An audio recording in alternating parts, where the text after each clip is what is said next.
Hello বন্ধুরা, তো লেখাকে যদি আমরা এই রকমভাবে গ্রেডিয়েন্ট দিয়ে লিখতে চাই তো আমরা কিভাবে লিখব?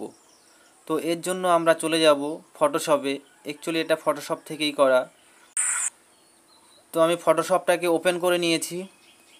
এবার আমি একটা নতুন ক্যানভাস নেব। এর জন্য ফাইল থেকে নিউ। এবার এখান থেকে আমি একটা A4 ক্যানভাস নিয়ে নিয়েছি এবং পেজটাকে আমি রোটেট করে নিলাম। এরপর এখানে আমি টাইপ করব। টেক্সট টাইপ থেকে এখানে আমি লেখাটাকে টাইপ করে নিচ্ছি। দেখুন, এটা হচ্ছে আমার সৌমিলি কিবোর্ড। এই সৌমিলি কিবোর্ড থেকে আমি বাংলা লেখাটাকে আমি লিখে নিচ্ছি। দেখুন, এটা মোটামুটি আমার লেখা হয়ে গেছে। এবার এই যে এর বাউন্ডারি বক্সটা, এইটাকে আমি আরও ক্লোজ করে দেব এবং এখান থেকে আমি লেটারের ফন্টটাকে চেঞ্জ করে নিচ্ছি। দেখুন, এখান থেকে আমি পছন্দ মতো এটাকে আমি চেঞ্জ করে নিয়েছি। এটা বোল্ড করা আছে। এবার এটাকে আমি টেনে এটাকে বড় করে নেব। দেখুন, মুভ টুলে ক্লিক করে এটাকে আমি জাস্ট বড় করে নিয়েছি। এর বাউন্ডারিটা আরও একটু ক্লোজ করে নেব। দেখুন, এটাকে আমি বড় করে নিলাম। এটা আলাদা একটা লেয়ার নিয়েছি, সেই লেয়ারেই কিন্তু এই লেখাটা। এবার দেখুন, এইটা হচ্ছে লেয়ার প্যালেট বা লেয়ার বক্স। এই লেয়ার বক্সটাকে যদি আমাদের না থাকে তাহলে কিভাবে নিয়ে আসতে হবে দেখুন। এর জন্য এই যে উইন্ডোজ থেকে লেয়ার, এই লেয়ারটাকে টিক মার্ক রাখতে হবে, তাহলে এখানে লেয়ারটা চলে আসবে। এবার আমরা এই লেখার লেয়ারের উপরে ডবল ক্লিক করব। এখানে দেখুন ব্লেন্ডিং অপশান চলে এসেছে।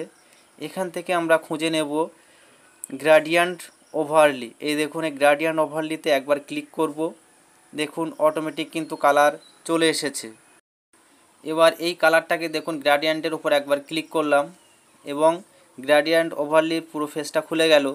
এখানে আমি এই যে এই কালার প্যালেটটাতে একবার ক্লিক করব এবং এই যে ড্রপ বক্স, এই ড্রপ বক্স থেকে দেখুন কালারটাকে আমি চেঞ্জ করে নিচ্ছি। এখানে ক্লিক করে দেখুন কালার থেকে আমি এখানে রেড কালারটাকে চুজ করে নিলাম। দেখুন, রেড কালার নেওয়ার পরে ডান পাশের এই ড্রপ বক্সটিকে দেখুন আমি আবার তুলে নিয়ে এবং এখান থেকে আমি ইয়েলো কালারটাকে চুজ করে নিলাম। আমাদের লেখাটাতে পুরো গ্রেডিয়েন্ট কালার কিন্তু চলে এসেছে। দেখুন, আমি মাঝখানে আরও একটা কালার অ্যাড করছি।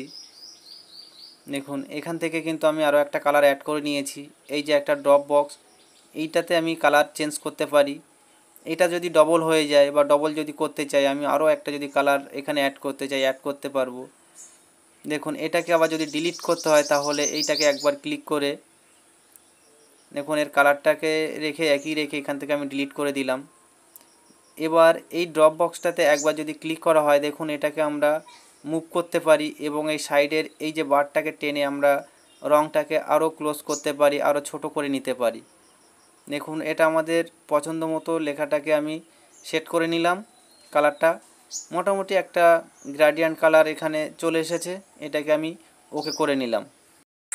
এরপর চলে যাব শ্যাডো। দেখুন, এখানে ড্রপ শ্যাডো, এই ড্রপ শ্যাডোতে একবার ক্লিক করার সাথে সাথেই দেখুন লেখার চার সাইডে কিন্তু একটা শ্যাডো চলে এসেছে। এখান থেকে আমরা শ্যাডোর সাইজটা বড় করে নিতে পারি। এখান থেকে আরও একটু ঝাপসা বা আরও একটু মোটা বা এর ডাইমেনশনটাকে আমরা চেঞ্জ করতে পারি। দেখুন, এটা নিজেরাই অ্যাডজাস্ট করা যায়। এরপরে একটা নিচে অপশান আছে দেখুন নয়েজ, এটাকে আমরা যদি একটু টানি দেখুন একটু নয়েজ চলে আসছে। তো এভাবে আমরা কিন্তু এর বর্ডারটাকে চেঞ্জ করতে পারি। এখানে দেখুন অ্যাঙ্গেল, এই অ্যাঙ্গেল থেকে আমরা লেখা এই যে শ্যাডোটা কোন দিকটাতে থাকবে সেটা কিন্তু আমরা এখান থেকে এই অ্যাঙ্গেলের দ্বারাই কিন্তু এটাকে চেঞ্জ করতে পারি। দেখুন, এবং আমরা এই ডান সাইডে প্রিভিউ দেখতে পাচ্ছি। এইভাবে কিন্তু এটা আমরা লেখার সাইডে শ্যাডো নিয়ে আসতে পারি। তো এবার শ্যাডোটাকে নিয়ে দেখুন আমি ওকে করে দিলাম।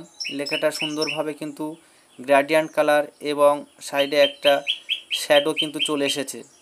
তো আমরা ফটোশপে এইভাবেই কিন্তু লেখাকে গ্রেডিয়েন্ট কালারে পরিণত করতে পারি এবং লেখাটিকে হাই রেজুলেশনে কিন্তু এটা জেপিজি মুডে আমরা এখান থেকে সেভ করে নিতে পারি। দেখুন, এটাকে আমি জেপিজি মুডে সেভ করে নিচ্ছি। এখান থেকে একেবারে কোয়ালিটিটাকে হাই করে নিলাম এবং এটাকে আমি সেভ করে নিলাম। তো আজকে ছিল এই পর্যন্তই। ভিডিওটা দেখার জন্য ধন্যবাদ।